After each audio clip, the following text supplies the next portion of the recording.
تشریف لاتے تھے روایتوں میں آتا ہے کہ حضرت قبلہ میاں راز شاہ علیہ رحمۃ اللہ ان کی تربیت فرماتے اور ان سے کچھ تصوف کی کتابیں سنا کرتے تھے۔ ایک دفعہ بخاری شریف حضرت مولانا محمد عظیم صاحب پڑھ رہے ہیں، آپ فرماتے ہیں کہ تم آگے پڑھو۔ مولوی محمد عظیم عرض کرتے ہیں بابا جان سمجھ میں آیا؟ کہ مجھے سمجھ میں سب کچھ آ رہا ہے، تم پڑھتے چلے جاؤ۔ انہوں نے سوچا کہ شاید ویسے ہی کہہ رہے ہیں، تو بیچ میں ایک ایسی حدیث جس کی تشریح بڑی مشکل تھی رک کر کے پوچھا بابا اس کا مطلب کیا ہے؟ تو حضرت مولانا محمد عظیم فرماتے ہیں کہ بابا نے جب بیان کرنا شروع کیا سرکار قطب عالم میاں راز شاہ نے، تو فرماتے ہیں کہ ایسی تشریح میں نے کسی عالم سے بھی نہیں سنی۔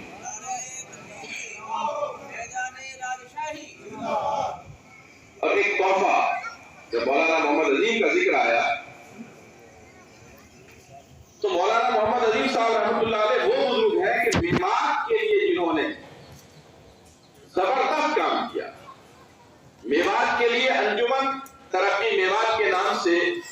آپ نے ایک تحریک قائم کی جس میں پورے میوات کے لوگوں کو شامل کیا گیا، اور اسی بینر تلے آپ نے ایک رسالہ چھاپا، خود تیار کر کے اس کو شائع کیا، گھر گھر پہنچایا، جس کے اندر جو ہماری میرے قوم کے اندر جو خرافات ہیں ان کا رد کیا اور ان سے بچنے کی گہار لگائی۔ کاش وہ رسالہ کہیں سے دستیاب ہو، آپ لوگ دعا کریں۔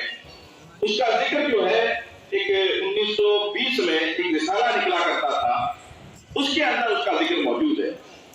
اور اس کا یہ بھی موجود ہے کہ وہ گھر گھر پہنچایا گیا، وہ شائع ہوا ہے۔ تو آپ اندازہ لگائیں میں کتنی فکر تھی۔ ایک زمانہ وہ تھا کہ جاہلیت کا دور تھا، یہاں پر سب سے پہلے مبلغ 200 سال پہلے جو نکلے وہ حضرت قطب عالم میاں راز شاہ رحمۃ اللہ علیہ کے والد محترم مولانا محمد عبدالسمیع صاحب رحمۃ اللہ علیہ۔ تو مولانا عبدالسمیع یہاں آپ 200 برس پہلے آپ جائیں اگر ہسٹری میں تو آپ یہاں کے پہلے مبلغ نظر آتے ہیں کہ جنہوں نے گاؤں گاؤں جا کر کے لوگوں کو نماز سکھائی، جو کفر و شرک کے ماحول سے ان سے لوگوں کو بچایا اور ان کو بتایا کہ دین حق کی صحیح پہچان کیا ہے، وحدانیت کیا ہے، رسالت کیا ہے، نماز کیا ہے، روزہ کیا ہے، حج کیا ہے، زکات کیا ہے۔ اور اس کو ہم نے نہیں بلکہ مورخ چاہے وہ کسی بھی مکتبہ فکر کا رہا ہو، اس نے بھی اس کا برملا اعتراف کیا۔ آج ہم قطب عالم حضرت میاں راز شاہ رحمۃ اللہ علیہ کے 139ویں عرس میں حاضر ہیں۔ میں آپ سے گزارش کروں گا کہ ان کے پوتے نے جو آج سے 100 سال پہلے تقریباً 1920 کے رسالے میں لکھا ہے کہ وہ چھپ کر کے شائع ہو چکی تھی، تو آپ اندازہ لگائیں 100 سال تو ہو گیا نا، 100 سال سے زیادہ ہو گیا۔ تو 103 سال پہلے جو حضرت مولانا محمد عظیم صاحب رحمۃ اللہ علیہ نے ایک شروعات کی تھی کہ جو میرو قوم کے اندر، جو میوات میں بسنے والی قوموں کے اندر جو غلط رواج ہیں شادی کے تعلق سے، گوزنات کے تعلق سے، برادری لیول کے تعلق سے، ان کا انہوں نے بائیکاٹ کیا،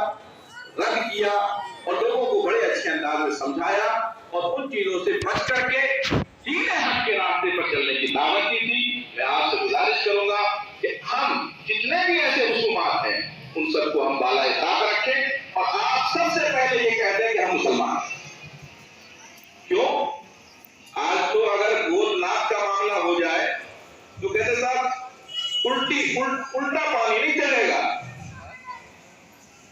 آپ حضرات سمجھدار آدمی ہیں، اللہ کے نبی سے بڑھ کر ہمارے لیے کون ہے؟ جب حضرت مولا علی اور حضرت فاطمہ کی شادی اسلام میں ہے، اس سے بڑھ کر کوئی ثبوت ہے؟ کیا گود ناک ہے؟ یہ سب ہندوانہ رسم و رواج کا اثر ہے جو آج تک چلا رہا ہے۔ اس کو ختم کرنے کی ضرورت ہے۔ اسلام نے جن سے نکاح حرام کیا ہے ان کے علاوہ سب سے جائز، چاہے وہ آپ کی برادری کا ہو، چاہے وہ آپ کا بھتیجا حصوں کا ہو۔ جو جن سے نکاح حرام ہے وہ متعین ہے کہ ان سے آپ نکاح نہیں کر سکتے، یا پھر جس کو دودھ پلا دیا گیا ہو، باقی اس کے علاوہ سب، چاہے وہ آپ کا رشتہ دار ہو، کسی اور قوم کا ہو، سب سے آپ کا رشتہ جائے، بس کفو ہونا چاہیے۔ اس کو دیکھ کر کے آپ جو کفو والا معاملہ ہے وہ اسلام میں ہے، باقی آپ یہ گود نام کے چکر میں بالکل نہ پڑیں۔ اور ایک چیز اور، ایک تو نہ کرنا، آپ نہ کریں لیکن اس کو ناجائز سمجھا جاتا ہے، اگر کسی نے کر دیا اس کو برا سمجھا جاتا ہے، اگر اس کو برا سمجھا تو ایمان سے کم سے کم آپ اپنا عقیدہ یہ رکھیں کہ یہ سب جائز ہے،